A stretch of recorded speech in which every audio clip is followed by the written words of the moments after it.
Beneath the restless waves of the Atlantic, legends whisper of a vanished world, Atlantis. A place of unparalleled power and knowledge, lost to the sea, yet forever etched in our memory. But was it a real, historical city, or just an enduring myth? Our journey to uncover the truth begins now. Our primary, in fact, our only detailed source for Atlantis is the ancient Greek philosopher Plato. Subscribe and like. In his dialogues, Timaeus and Critias, he wrote of a mighty island civilization located beyond the Pillars of Hercules, what we now call the Strait of Gibraltar. But here's the central question that has puzzled scholars for centuries. Was Plato describing actual history passed down through generations, or was he crafting a philosophical parable, a cautionary tale about the hubris of man? Plato painted a vision of dazzling splendor. Imagine a city of concentric rings of land and water, connected by massive canals. In the center, a citadel housed shining temples coated in a mysterious metal called orichalcum, which was said to glow like fire. Picture lush gardens where advanced science and perhaps even a form of magic walked hand in hand. It was a utopia beyond imagination, a society that had seemingly perfected engineering, agriculture, and governance. According to the legend, the Atlanteans were not content to remain on their island paradise. They were a naval superpower, their fleets dominating the seas. Plato tells us they ruled over parts of Libya and Europe, and their influence stretched far across the ocean. Some modern theories even speculate they traded with distant lands, perhaps touching the shores of the Americas thousands of years before recorded history. But that's a big if they existed at all. This brings us to the heart of Plato's story, the moral decline. He warned that as Atlantis grew in power and wealth, so too did its pride and greed. The virtues of their ancestors were forgotten, replaced by an insatiable hunger for conquest. Their quest to dominate the entire known world, according to the tale, would ultimately bring about divine punishment. The end came suddenly and catastrophically. As Plato wrote, in a single terrible night and day, violent earthquakes and floods consumed the island. Atlantis, with all its splendor and might, was swallowed by the ocean, vanishing without a trace. It was a stark warning, a civilization's downfall, carved into the fabric of myth for all eternity. So where do we look for this lost world? Today, scientists using advanced sonar technology are mapping the ocean floor with incredible detail. They've discovered vast underwater mountain ranges like the Mid-Atlantic Ridge and submerged plateaus that were once dry land during past ice ages. Are these simply fascinating geological scars, or could they be the very bones of Plato's lost island? The location is a major point of debate. Plato placed Atlantis beyond the Pillars of Hercules, which most interpret as the Atlantic Ocean. But could this have been a metaphor, a way of describing a world beyond the limits of the known Greek world at the time? This ambiguity has led to an explosion of theories, from the volcanic Azores Islands to the Greek island of Santorini, from the mysterious Bimini Road in the Bahamas to the frozen continent of Antarctica. Countless sites have been proposed as the true location of Atlantis. Each new discovery, each sunken ruin or strange geological formation sparks a fresh wave of hope and, inevitably, intense controversy. One of the most compelling scientific theories links the Atlantis myth to the volcanic eruption of Thera, now known as Santorini, around 1600 BC. This cataclysmic event wiped out the flourishing Minoan civilization on Crete.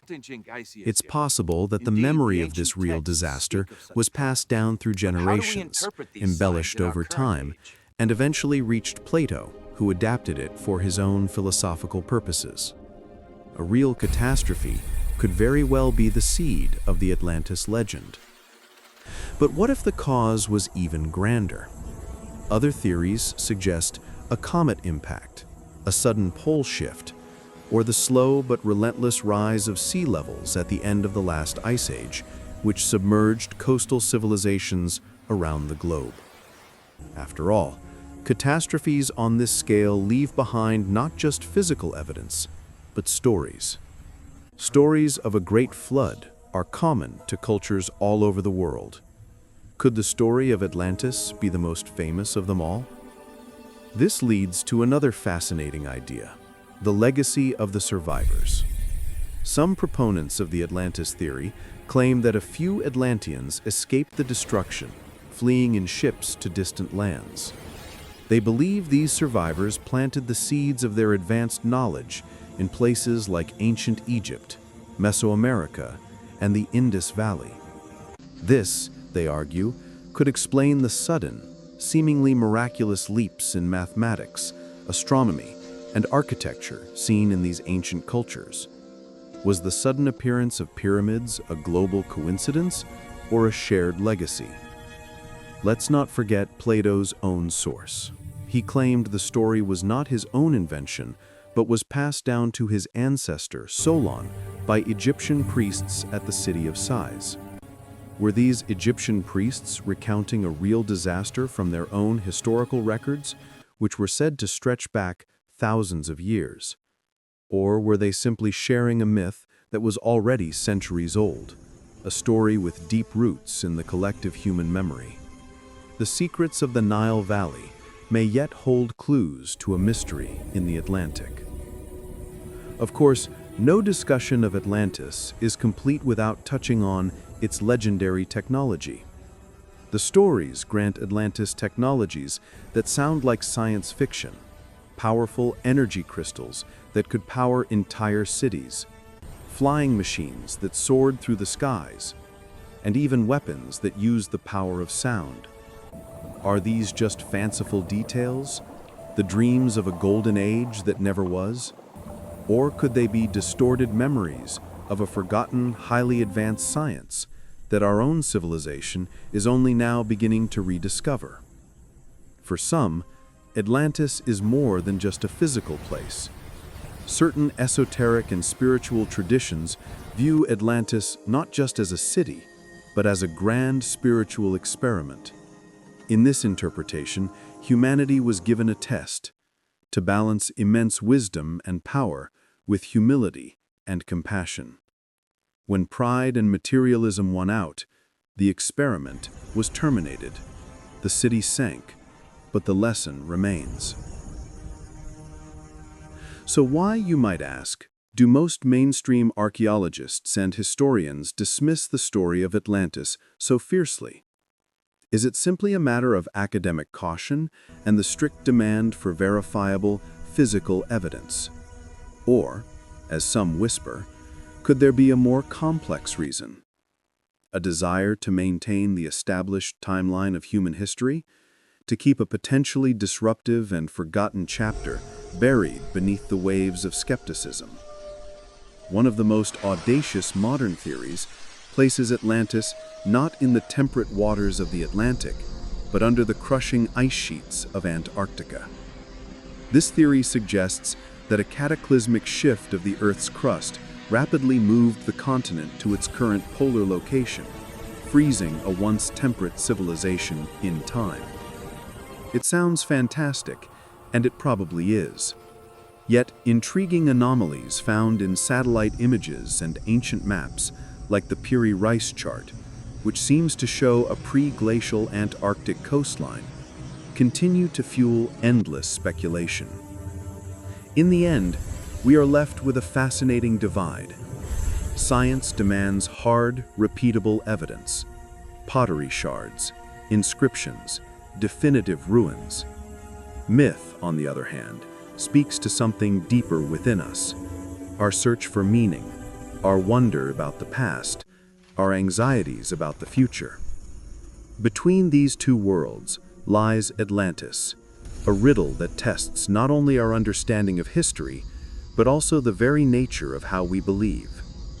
Every year, new expeditions with more advanced technology scan the depths, chasing the whispers of this enduring legend. Perhaps we are closer than ever to finding the definitive truth, to finally proving or disproving the existence of Plato's lost island.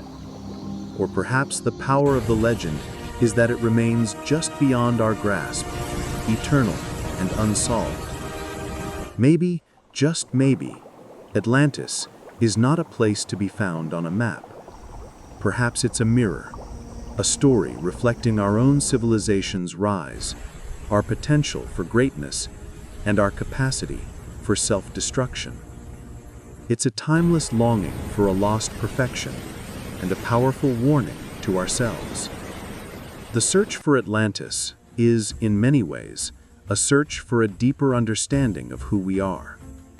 Thank you so much for joining us on this journey into the depths of history and myth. If you enjoyed this exploration, please hit that like button, subscribe to our channel, and ring the bell so you don't miss our next adventure into the past. Let us know in the comments below, do you think Atlantis was real? See you next time.